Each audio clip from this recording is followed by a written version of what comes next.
अब तो हालत ये है कि मेरा बस चले तो एक बटन से हजारों अगर वोट गिर जाए तो मैं भाजपा के विरोध में डाल दूँ। किसकी तरफ? भाजपा के विरोध में। अभी जैसे भाई साहब ने कहा कि मेरा बस चले तो 1000 वोट डाल दूं, यानी इनकी मानसिकता वही है कि जो पहले मत पत्र लूटते थे, बूथ पे कब्जा करते थे, हजारों वोट जो है नकली डालते थे, वही बात है। वही इन्होंने कहा कि वो हमें करने का मौका नहीं मिल रहा, नहीं तो हम अपनी सरकार बना लेते।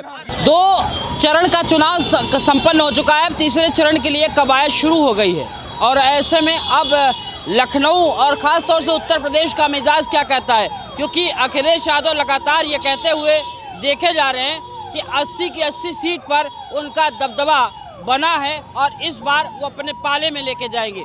यहाँ पे कुछ लोग खड़े हैं, जानते हैं। क्या नाम हुआ आपका? ब्रजेंद्र सिंह नाम है और मिसिल कॉन्वेंट स्कूल है हमारा, बालागंज में रहते हैं। अच्छा जी। क्या लगता है इस बार का चुनावी मुद्दा क्या हो सकता है? चुनावी मुद्दा कुछ नहीं, ओनली बीजेपी, बस यही मुद्दा है? यही मुद्दा है और कोई मुद्दा नहीं सर। विकास की बात नहीं करें? विकास तो ऑटोमेटिक है सर, विकास तो हर जगह है।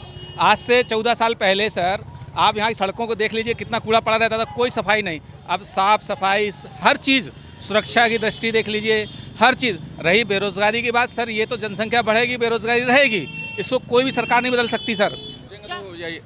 आरएसएस के आदमी से आप पूछेंगे तो यही बताएंगे कि विकास हो रहा है। आज देश में चरम पर महंगाई है, चरम पर बेरोजगारी है। 14 तक मैं कट्टर भाजपाई नहीं वोटर था, 19 से मैंने नमस्कार कर लिया और अब तो हालत ये है कि मेरा बस चले तो एक बटन से हजारों अगर वोट गिर जाए तो मैं भाजपा के विरोध में डाल दूँ। किसकी तरफ?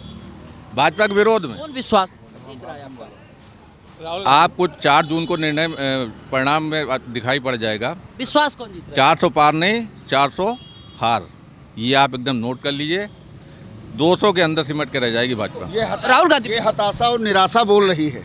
ये हताशा और निराशा बोल रही है, जबकि 3 ही नारे हैं। अब की पार, अब की बार मोदी सरकार, और अब की पार 400 पार, और लखनऊ 400 पार, और लखनऊ बोले 5 लाख पार। अभी जैसे कि इन्होंने देखिए ऐसा देखिए ऐसा है, लखनऊ शहर का मैं मान सकता हूँ कि राजनाथ जी यहाँ बहुत अच्छे वोटों से जीत रहे हैं। आप मानते हैं? हाँ, ये मानते हैं। ये चूंकि भाजपा की, क्या नहीं मानते? हम ये नहीं मानते कि भाजपा की सरकार आ रही है। हम ये कतई नहीं मानते कि भाजपा की सरकार आ रही आ रही सरकार डॉट वाली है। गठबंधन की आ रही है, इंडिया गठबंधन की। पीएम का फेस कौन? पीछे से आवाज आ रही है। प्रधानमंत्री कौन? राहुल जी। राहुल क्या फिर जल्दी जल्दी आलू से सोना निकलेगा, आलू डालेंगे सोना आएगा, आलू डालेंगे सोना आएगा। सारे भ्रष्टाचारियों को सम्मिलित कर करके भाजपा ने अपनी पार्टी को दलदल बना दिया है, सारे भ्रष्टाचारियों को। कार्यकर्ता जितना मैं समझता हूँ, मेरे बहुत से मित्र ऐसे हैं जो भाजपा से जुड़े हुए हैं और 25 साल से जुड़े हुए हैं, उनकी सुनी नहीं जा रही है। जब आप बाहर के आयातित जो है लोगों को अंदर घुसेड़ लोगे, अपने कार्यकर्ताओं को नहीं सुनोगे, तो एक दिन आपस ही विस्फोट होगा और ये आपको देखने को मिलेगा। विश्व की लार्जेस्ट पार्टी है ना, सबको साथ वो डंका बज रहा भैया, डंका वो पता कि विदेश के अलावा भी ऊपर भी बज रहा है डंका, ठीक है। वो डंका बज रहा ऊपर भी बज रहा है, ठीक है। हाँ, ऊपर भी डंका बज रहा है। कहने का मतलब है, इनका कहने का मतलब है टोटल हमने माइनेज कर लिया है। मीडिया भी माइनेज हो गई है। ऐसा तो नहीं है, मीडिया जो देखेगी वही कहेगी ना जो धरातल पे है।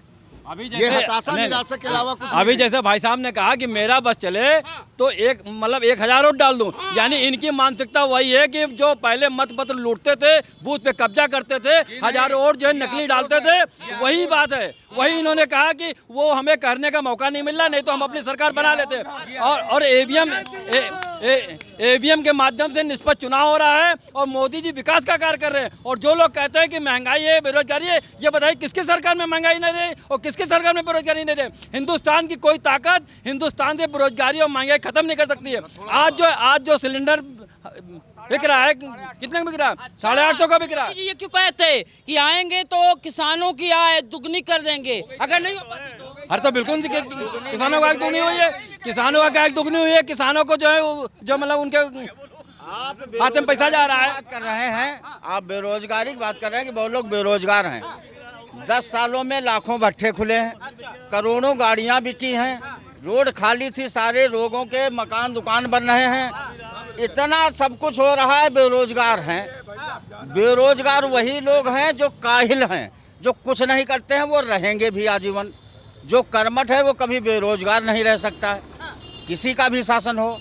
और रही सरकार की बात, तो सरकार तो 400 पार में इसका भी हाथ रहेगा, लखनऊ में भी। हिंदुस्तान में जो कार्य इस समय हुए हैं, किसी भी भैया आ गए, राहुल भैया राहुल नशेड़ी आदमी है, वो जो नशेबाज है वो क्या आएगा, वो क्या सरकार चलाएगा है? आलू सोना बना रहा है, इतनी बड़ी ठंडी में वो हाथी भाई की बनियान पहनता है, इसके मतलब वो नशेबाज आदमी है। जो नशेबाज को गर्मी है भाई, अभी तो गर्मी, अरे ठंडी में वो बनियान पहनता था।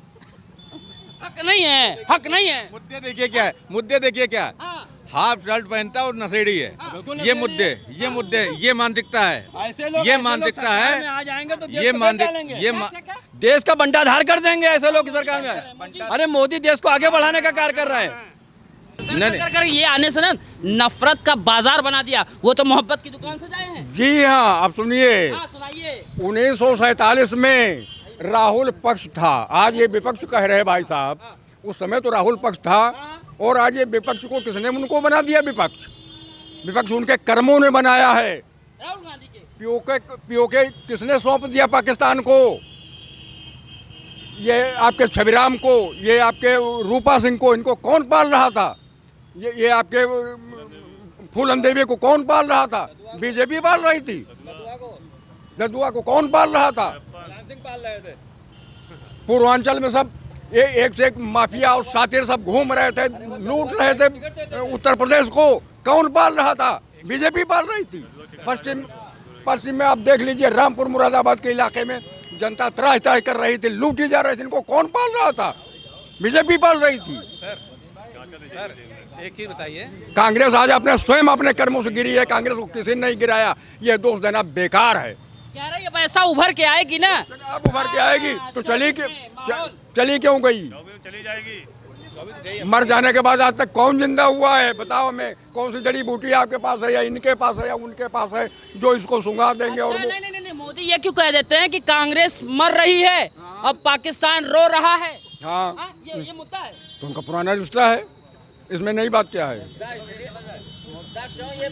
मुद्दा इसलिए बना, उन्होंने पाकिस्तान ने कहा है, वहाँ के मिनिस्टर ने। दिक्कत तो यही है, मिनिस्टर ने कहा है। दिक्कत तो ये हिंदुस्तान में हिंदुस्तान की बात नहीं होगी। हिंदुस्तान में हिंदुस्तान की बात नहीं होगी। पाकिस्तान जरूर घुसेगा। पाकिस्तान को घुसेड़े बगैर हिंदुस्तान की बात ही नहीं होगी। ये है, ये वर्तमान समय ये है। वास्तविकता देखिए, पाकिस्तान के मिनिस्टर ने कहा था कि इस बार पूर्व फवाद चौधरी ने, कि वहाँ राहुल को बनना चाहिए, मोदी के खिलाफ जाए। यानी मोदी जो है टाइट है उनके लिए सख्त है। इन दोनों के हिसाब से जो है, इन दोनों के हिसाब से 2014 में देश बना, ठीक, 2014 में ही आज़ादी मिली। उससे पहले देश कुछ था नहीं। 2014 में सर पूछिए, एक मिनट क्षमा कीजिए, 1 मिनट रुक जाइए आप। 1965 कहला आंदोलन, कहला, सुनिए जरा, वहाँ पर आधा हिंदू है, आधा मुसलमान है। हिंदुओं ने रामडोल रखा था, मुसलमानों ने कहा कि हम अपना ताजिया तो निकालेंगे, लेकिन हिंदू को अपना रामडोल नहीं निकालने देंगे। सरकार के अंदर 5 दिन बहस हुई है। मैं सारे अधिकारियों के पास गया, द्वारकानाथ टंडन SDM थे यहाँ के, उनसे जा करके मैं बोला। उन्होंने कहा कि ये हमारे संविधान में नहीं है। मंदिर पे ऐसा है, जो लोग कहते हैं कि राम मंदिर बन जाने से किसी का नुकसान हुआ है। सबसे ज़्यादा अगर खुश कोई है तो हमारा मुस्लिम भी है और हिंदू भी है। क्यों? सबकी आय दोगुनी वहाँ हो गई है।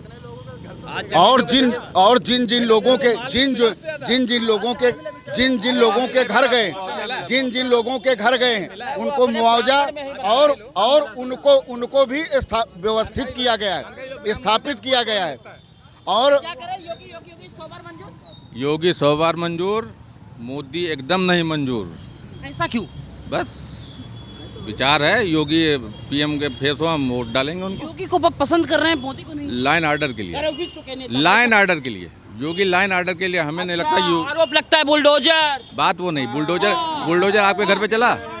बुलडोजर आपके घर पे चला, मेरे घर पे तो नहीं चला, आपके घर पे चला। जो गलत करेगा उसी भाजपा विरोधी है या मोदी विरोधी है? हम मैं वही हमें लगता है ये मोदी विरोधी है। इनका मेन मुद्दा है कि मोदी सरकार में ना है, मोदी प्रधानमंत्री ना बने, और ऐसे लोग ऐसे लोग प्रधानमंत्री बने जो देश को चला ना सके। मतलब कि 100 लोगों की वहाँ पे लोग हैं, बाद में सरकार जब अगर उनकी आ गई तो आपस में लड़ेंगे, हम प्रधानमंत्री बनेंगे, वो कहेंगे हम बनेंगे, वो कहेंगे हम बनेंगे। अरे प्रधानमंत्री केवल मोदी है, मोदी प्रधानमंत्री बनेंगे। अखिलेश ने अपनी बाप की पीठ पे छुरा भोगने का काम किया। अरे उनको अध्यक्ष हटा करके खुद अध्यक्ष बन गए। को देखिए कलेजा कलेजा कहाँ बदायूं भेज दिया, जहाँ मांग रहे थे वहाँ नहीं दी सीट उनको सीट वहाँ दे देते, कन्नौज में दे देते उनको सीट, मैनपुरी दे देते। मैनपुरी जो हलवा सीट है उनके लिए मैनपुरी सीट दे देते शिवपाल यादव को, तो हम जानते हैं उनको। शिवपाल की भी तो बहू हैं वो। बहू जब बाप नहीं हुआ तो बहू कहाँ से होगी? अब चाचा की बात। बहू है, अपर्णा भी उन्हीं की बहू है। वो तो पाला बदल लिया, कौन? घर छोड़ दिया। जब क्या करे? उन्हें मालूम था कि यहीं पे सम्मान मिलेगा, यहीं सम्मान मिलेगा और यहीं पे हमारा गुजारा भी है। वहाँ गुजारा कहाँ है? दूसरी चीज, माननीय मुख्यमंत्री श्रद्धेय मुलायम सिंह जी ने पहले ये कहा था, हमको खड़े होने के लिए केवल हमें खड़े होने के लिए केवल पैरों की जरूरत है।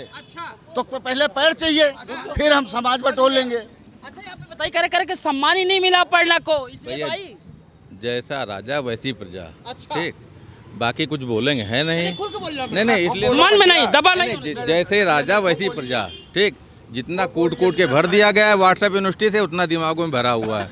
जितना व्हाट्सएप यूनिवर्सिटी से कूट के दिमागों में भरा गया, वही सब आपके सामने प्रस्तुत हो रहा है। बाकी देश का भला हो रहा नहीं हो रहा, ये आप जो हमसे 10 साल में आपको लगा कुछ? नहीं, बहुत अच्छे काम किए, कुछ अच्छे। जैसे इन्होंने सबसे अच्छा मुझे मोदी जी का काम लगा जो उन्होंने शौचालय दिया, जो सबसे मुझे अपने व्यक्तिगत जीवन में जो मुझे सबसे अच्छा उनका कार्य लगा, जो उन्होंने शौचालय दिया। जो हमारी महिलाएं जो है गाँव की जो खुले में शौच करती थी, उससे निजात दिलाई, काफ़ी हद तक निजात मिल गई। लेकिन उस शौचालय का क्या प्रॉपर यूज़ हो पा रहा है, इस पर भी ध्यान देने की ज़रूरत है। मैं ग्रामीण परिवेश से ही आता हूँ। अब ये वक्त आ गया कि शौचालय भी दें और उसका उपयोग करना मोदी जी आके इंस्ट्रक्शन दे के सीखे। उन्हें मतलब शौचालय भी दे, वहाँ कैमरा लगा दे कि उसका उपयोग कोई कर रहा है कि नहीं कर रहा है। मतलब ये देखिए, इस तरह की बात कर रहे हैं। लखनऊ में होगी सर, कौन कह रहा है? अखिलेश यादव। अरे बस्ता लगाने वाला नहीं मिलेगा विपक्ष को। हालत आप भी देख रहे होंगे, आप भी सामाजिक क्षेत्र में रहते हैं। लखनऊ का जितना विकास इस 10 वर्षों में हुआ है, आप देख लीजिए। अगर सारी चीजों को दरकिनार करके तो शायद लखनऊ का विकास इतना नहीं हुआ। माननीय रक्षा मंत्री जी ने मानते हैं आप समझे लगभग 72,000 करोड़ की योजनाएं माननीय हमारे रक्षा मंत्री जी लखनऊ के लिए लाए हैं। लखनऊ को कोई सजाया संवारा था तो वो अखिलेश यादव सजाए थे। नहीं, ऐसा नहीं। हमारे आप देखिए कितने फ्लाईओवर बन रहे हैं। आप 105 किलोमीटर का रिंग रोड आउटर देखिए, गलियों तक की है। मैं पार्षद हूँ, यहाँ तक कि क्षेत्र की छोटी छोटी गलियों तक की माननीय जी चिंता करते हैं। तो हमारे यहाँ एक कार्यकर्ता और कोई भेदभाव नहीं होता। आप माननीय जी के वहाँ किसी को भेज देख लीजिए, किसी भी पार्टी का हो, अगर उसकी समस्या है तो माननीय जी समस्या देखते हैं, ये नहीं देखते हैं कि किस पार्टी का, किस जाति का, किस धर्म का।